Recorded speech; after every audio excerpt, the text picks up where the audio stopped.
¿Qué tal? Buenos días. Bienvenidos todos. El Centro de Atención Múltiple Estatal número 3 les da la más cordial de las bienvenidas a esta transmisión para generar respuestas a sus dudas. La doctora del CAME, Anaí González, bienvenida. La maestra Fabiola, bienvenida, Fabiola Torres. La maestra Lucía, también bienvenida. La maestra María Antonieta Berreyes, bienvenida. Maestra Noemí, le damos también la bienvenida. Al igual, la maestra Diana, bienvenida. La maestra Lucy, bienvenida. La maestra Karen, bienvenida, maestras de nuestra escuela CAME número 3. Bien, en esta mañana vamos a tratar de dar respuesta a esas dudas que generan ustedes en torno a la discapacidad. Para ello vamos a tener la primera pregunta que nos han generado los padres de familia, ustedes, nuestra comunidad, y la tenemos en voz de la maestra Diana, a quien cedo la palabra. Buenos días a todos. Pues como ya se aproxima lo que es el Día de la Discapacidad, en CAME 3 tenemos algunas dudas, inquietudes por parte de los padres de familia, de los docentes, sobre qué es, qué podemos hacer, ¿verdad?, con los niños de nuestro centro. Entonces, una de las preguntas que yo quiero realizar es, primeramente, ¿qué es una discapacidad, doctora? ¿Cómo podemos definirla? Hola, buenos días a todos. Pues para comenzar con la definición de discapacidad. Una discapacidad es una condición bajo la cual ciertas personas presentan una deficiencia, a veces en menor, mayor grado, deficiencia más no limitación, porque igual se pueden realizar las actividades. Estas deficiencias pueden ser física o motriz, pueden ser auditiva, visual, intelectual o mental, y esto va a dificultar o va a afectar la vida social o la vida diaria de las personas que la presentan. Como ya mencionaba, de acuerdo a la gravedad de la discapacidad. Ok. Muy bien, agradecemos. Perdón.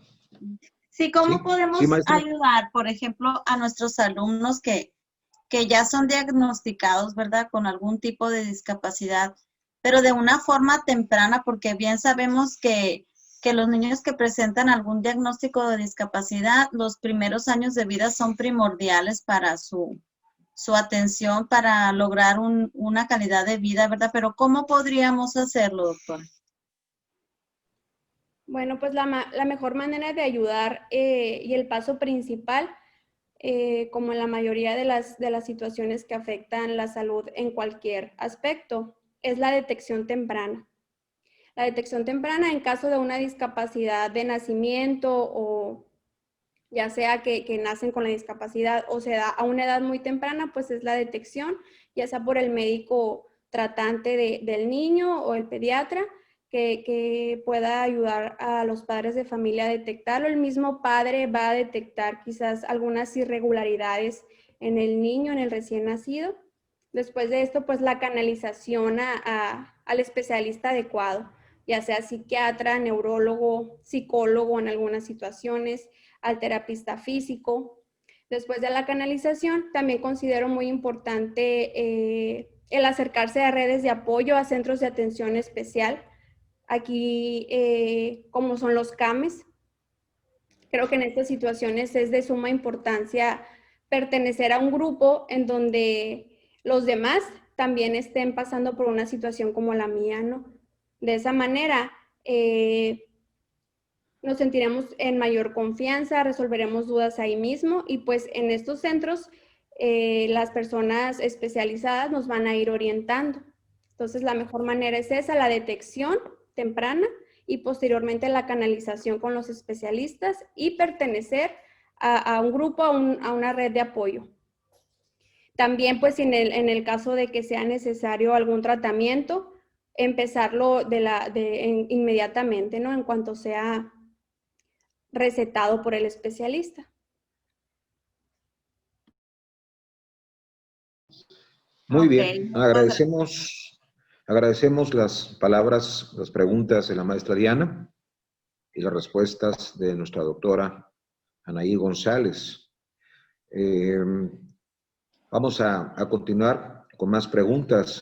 A continuación tenemos la pregunta de la maestra Noemí.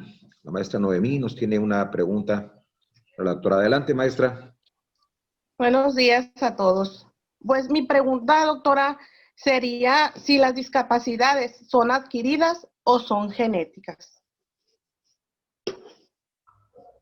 Ok, pues pueden ser por ambas situaciones. Algunas van a ser genéticas, por mencionar un ejemplo muy común y muy conocido, el síndrome de Down, así como muchos síndromes. Este síndrome, pues, existe un problema, digamos, hay un cromosoma de más, y es lo que provoca. Así como el síndrome de Down, existen muchas alteraciones genéticas, y otras se pueden llamar adquiridas.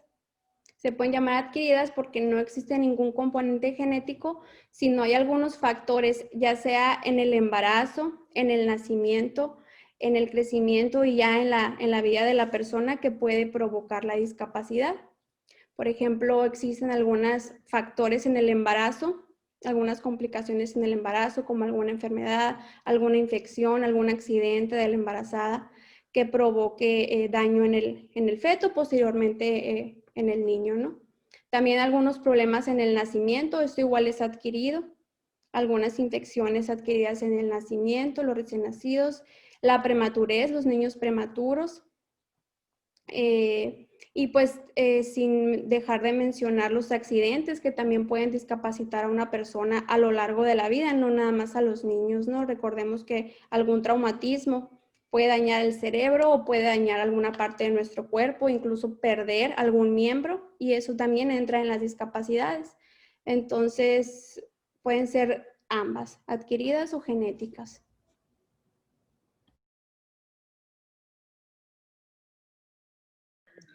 Muy bien, agradecemos las palabras, la pregunta de la maestra Noemí. Buena respuesta de la doctora Anaí González. Al igual invitamos a usted a que genere sus preguntas, sus dudas, para esas dudas que tiene en casita, con sus hijos, con algún pariente, para que la doctora Anaí González pueda responderlas. Vamos a continuar también con más preguntas. Vamos a invitar a la maestra Lucía que realice la pregunta a la doctora. Bienvenida, maestra Lucía. Hola, muchas gracias. La pregunta que se generó en cuanto a mis alumnos es ¿qué pasa con la sexualidad o cómo viven los adolescentes, jóvenes de nuestro centro que cuentan con alguna discapacidad? ¿Cómo viven esta etapa de su desarrollo? Gracias, maestra. Una pregunta en lo personal muy interesante, en donde podemos partir por definir un poco sexualidad, ya que la sexualidad es un aspecto de la vida de todos los seres humanos, la cual se relaciona con la forma de ser, de interactuar con los demás, se relaciona con costumbres, con la cultura, se relaciona con nuestra familia y cómo nos vayan orientando en estos temas, puesto que la sexualidad en cualquier persona, sea o no discapacitada, se va a desarrollar, excepto en una cantidad de casos muy pequeños en donde existen algunos síndromes que de manera ya sea fisiológica o anatómica se afecten los órganos que estén relacionados con las hormonas sexuales, y esto pueda provocar una alteración, pero realmente los casos son minoría, ¿no? En las discapacidades, por lo general, sobre todo en nuestro CAME, de que tenemos discapacidad motora, discapacidad intelectual, la sexualidad es igual que en cualquier persona. La diferencia aquí, sobre todo en la discapacidad intelectual, es que estos niños, depende también la gravedad, ¿no? En una discapacidad intelectual grave, el niño igual va a tener las mismas necesidades que cualquier otro niño adolescente. Igual van a surgir dudas dependiendo, insisto, la gravedad, ¿no? Igual va a tener sus necesidades de sentir, de satisfacerse.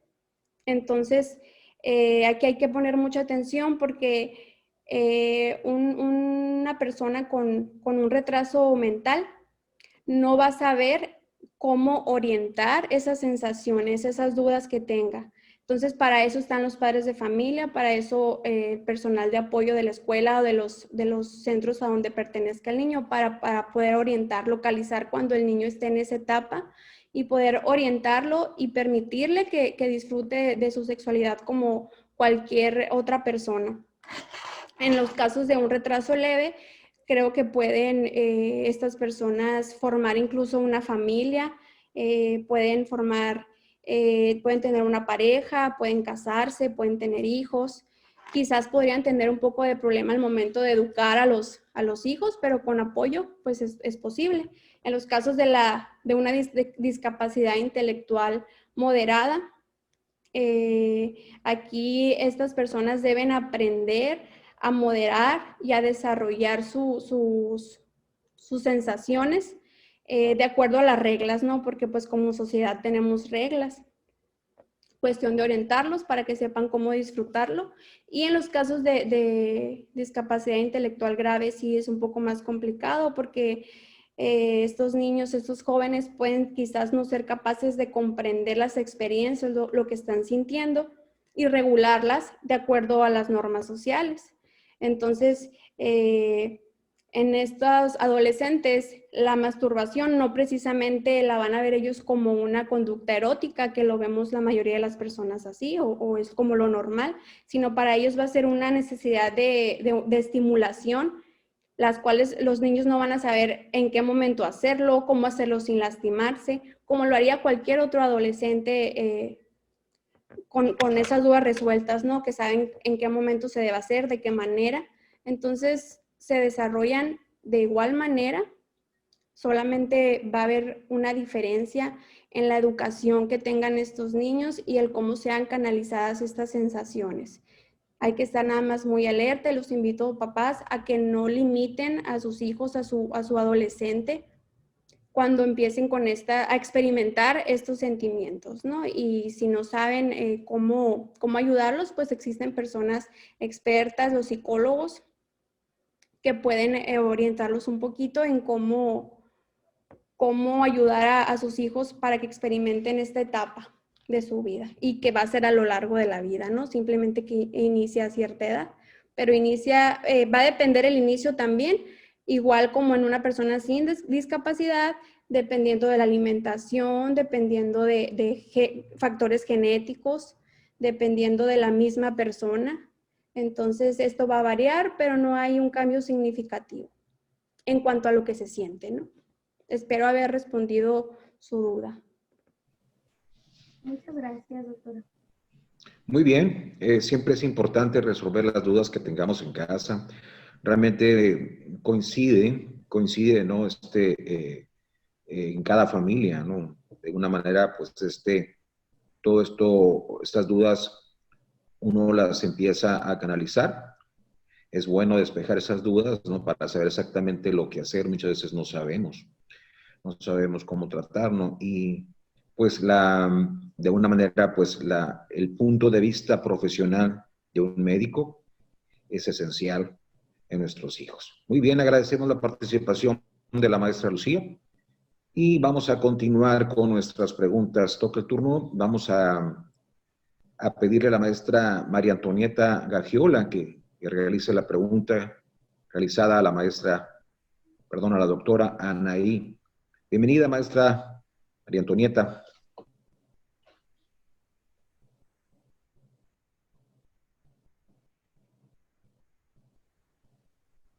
Maestra, no se escucha, hay que activar el audio. Buenos días. Sabemos que no es fácil cuando se recibe una noticia de que hace un hijo con discapacidad. Entonces mi pregunta es, ¿cuáles son las etapas del duelo al recibir la noticia de que se tiene un hijo con discapacidad?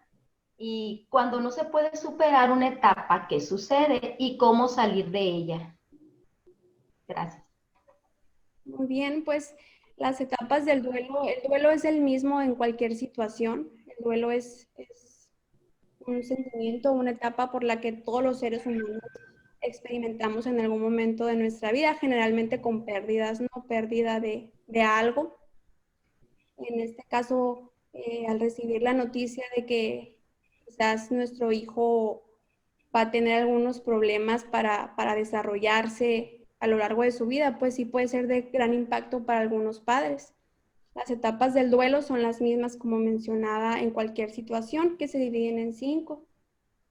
Negación es la principal. Cuando uno recibe la noticia, lo principal es negarte y decir, no me está pasando esto a mí, y quizás en el caso de estos padres podrán desesperarse y buscar otras opiniones de médicos, podrán no querer aceptarlo. Después viene el enojo, cuando ya te das cuenta que sí se está presentando esto en tu vida y te sientes molesto. Luego viene una etapa, digamos, como un poco más tranquila, que es la negociación, en donde entras a querer aceptar la situación. Bueno, me está pasando esto, pero ¿cómo lo puedo resolver? Después viene otra etapa que es como un bajón, que es la cuarta etapa, que es la depresión. Cuando ya te das cuenta a lo mejor que no va a ser tan fácil como lo habías negociado, lo habías imaginado. Y finalmente, todo duelo termina con aceptación, con aceptar tu problema y buscar la manera para aprender a vivir con eso. Quizás muchas personas, cuando obtienen la noticia de que tu hijo tiene alguna discapacidad, o que sabes que tu hijo nació con una discapacidad, o sabes que estás embarazada y que tu bebé va a venir con alguna discapacidad, puedes experimentar todas esas etapas y superarlo, o te puedes estancar en alguna de ellas. Esto es muy normal, pero cuando pasan después de 6 meses que no has superado una etapa de depresión, de tristeza, de no aceptarlo, es muy importante buscar ayuda profesional con un psicólogo, a veces con un psiquiatra, para que nos ayuden a llevar esta situación.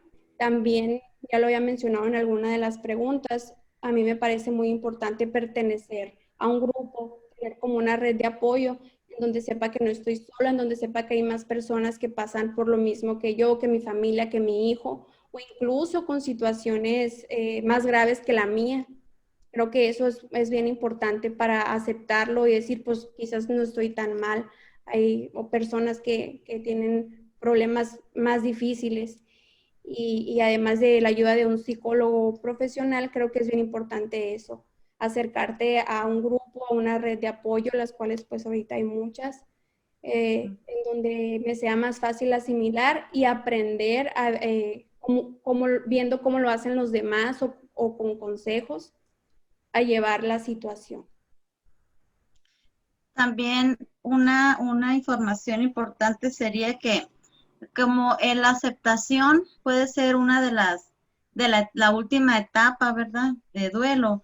Es importante saber que después de aceptar el problema todavía o la discapacidad, viene un arduo trabajo por parte de los padres, y que sepan de antemano que no están solos, que en CAME tenemos un equipo de apoyo, ¿verdad? Un equipo de apoyo para ellos, donde más puede recibir esta atención es en la escuela para padres, que está a cargo de la psicóloga y la trabajadora social de CAME. Entonces, ahí los padres de familia pues comparten experiencias, aprenden estrategias, conocen temas de su interés, y es el espacio idóneo que comparten los padres, ¿verdad? Para enfrentar, para prepararse, para atender a sus hijos. Y es importante ahorita que estamos pues en esta pandemia desde casa, la escuela para padres no ha dejado de de funcionar, al contrario, se calendariza, les dan los horarios a los padres de familia y nosotros las maestras pues mandamos la invitación, así es que pues estar pendientes, ¿verdad?, de ese tipo de talleres para que conozcan, aprendan y pongan en práctica en casa.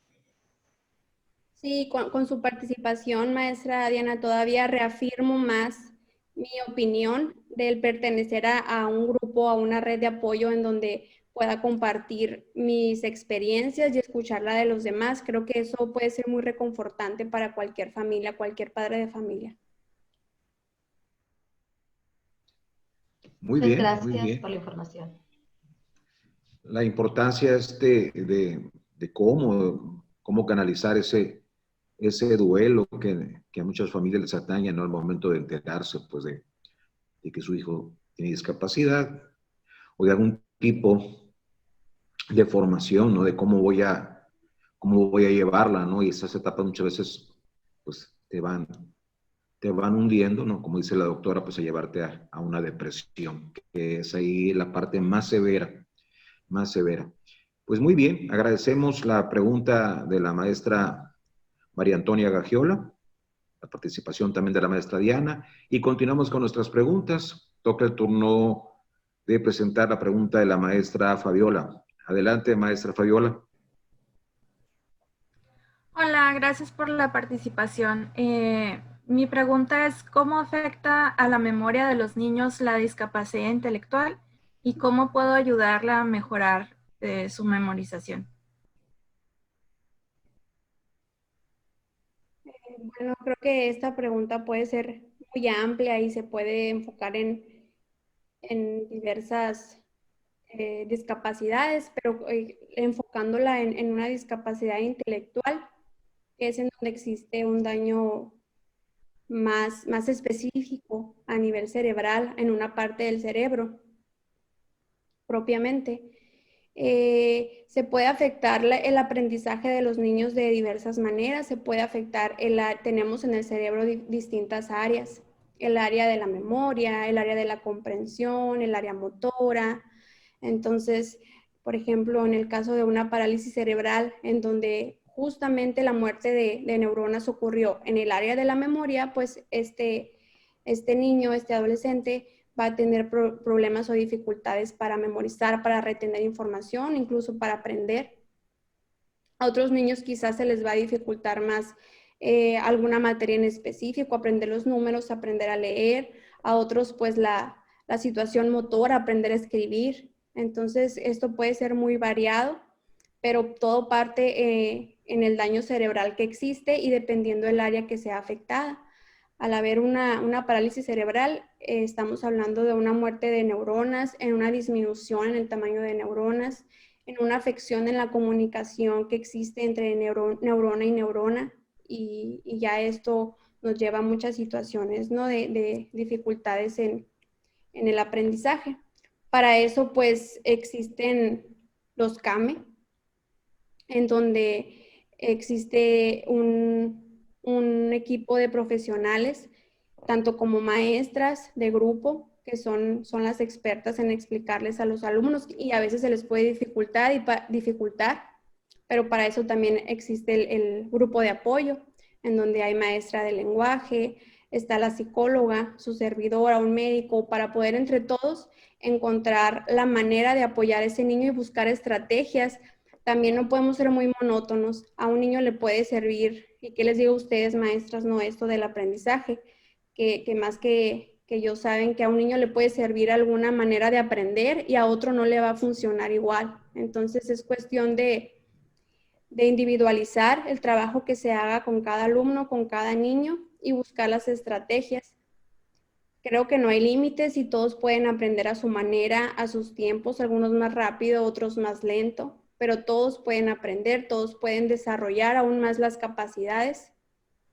Y solo es cuestión de saber orientar a los padres. También es muy importante el apoyo de los padres de familia porque el trabajo no se queda en la escuela. Hay que continuar en casa, hay que reforzar lo que se vio en la escuela, hay que reforzar lo que las maestras están practicando con sus hijos y el padre también tiene mucho que ver aquí. También aprovecho para mencionar el uso de medicamentos. A veces su neurólogo, su psiquiatra, su médico puede orientarla respecto al uso de algún fármaco que pueda ayudar al niño a aprender, a concentrarse, a memorizar mejor. Entonces, no teman en medicar a sus hijos. Si el médico se los está recetando es porque seguramente el beneficio es mucho mejor que el daño que pudiera llegar a causar. Entonces, también con fármacos nos podemos apoyar para el aprendizaje de los niños. Existen también la terapia del lenguaje o la terapia física, pues en los casos de las discapacidades motoras, para ayudar con el equilibrio, para ayudar con la escritura, quizás. A veces existe el temblor que no permite la escritura. Entonces, es un equipo multiprofesional el que apoyaría esta dificultad.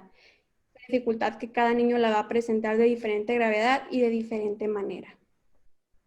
Y bien, siempre es importante recibir respuestas favorables a nuestras dudas.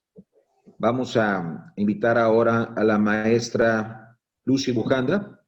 Nos tiene una pregunta también a la doctora. Adelante, Lucy. Ok, gracias, maestro. Pues esta pregunta, pues, doctora, me gustaría hacérsela. ¿Cómo se pueden atender los niños ahora con la cuestión de la pandemia? Ya ve que qué difícil ha de ser para las mamás. Esa duda tengo. Ok, No sé. los cuidados creo que ya los hemos estado mencionando, pues ya tantos meses en pandemia, ya sabemos los cuidados que no está de más repetirlos. El principal, quedarse en casa. Creo que los niños no tienen, al menos que fuera por alguna cita médica, no tienen justificación para salir de casa. Los padres, cómo cuidarlos, si vamos a salir, al llegar con todas las medidas de higiene, el uso de cubrebocas, lavado de manos, el baño, incluso el uso de gel antibacterial, desinfectar la casa si por alguna situación alguna vez recibimos alguna visita, desinfectar después de esto. Y en cuanto a que si el niño se enferma, con toda confianza, al menos de que tuvieran su médico, pueden solicitarme la ayuda, la consulta, podemos ayudarlos ya sea por vía telefónica, si es necesario buscamos la manera de consultarlo para poder revisar al niño. Evitarlo en cuanto sea posible, sacar al niño de casa, ¿no? Sé que a veces es importante por alguna cita médica, en este caso pues está bien justificado. Al salir el niño, el uso de cubrebocas, pero como ya lo mencioné en algunos de los videos, el uso de cubrebocas está contraindicado en los niños menores de 3 años. En este caso puede aplicar para nuestros niños, aunque sean mayores de 3 años, dependiendo de la situación. El hecho de decir que está contraindicado en menores de 3 años es porque los niños de esta edad no tienen la capacidad de que si existe alguna dificultad, poder quitarse el cubrebocas o no van a poder hacerlo a tiempo. Igual algunos de nuestros niños de CAME, no voy a generalizar porque tenemos variedad de alumnos, entonces habrá algunos que esté contraindicado también el uso de cubrebocas por alguna situación, dependiendo de la discapacidad, sobre todo motora de este niño. Entonces habría que valorar aquí sobre el uso de cubrebocas dependiendo del niño y pues evitar en lo posible salir de casa. Muy bien. Gracias, doctora. Muy bien. Bien, pues realmente son recomendaciones que muchas veces también recibimos por los medios de comunicación o las redes sociales, pero es bueno también de alguna manera reforzarlas a manera de duda, así esas dudas que usted tiene ahí en casita, pues con confianza acérquese al centro. Aquí está la doctora Anaí esperando sus preguntas. Qué gustosa las hará. Pues muy bien, agradecemos las preguntas de nuestras maestras del Centro de Atención Múltiple Estatal número 3. Creemos que realmente pues fueron respondidas, estamos seguros que fueron respondidas por la doctora. Y invitamos a usted, reiteramos la invitación, a que en casita genere sus preguntas. Puedes generarlas a manera de lista, así una por una, para que las memorice y preguntárselas a la doctora. Agradecemos la participación, las respuestas de la doctora Anaí González, doctora aquí del centro, y lo invitamos a usted allá en casita a estar pendiente y generar sus preguntas cuando usted guste. Muchísimas gracias, que tenga usted un excelente día.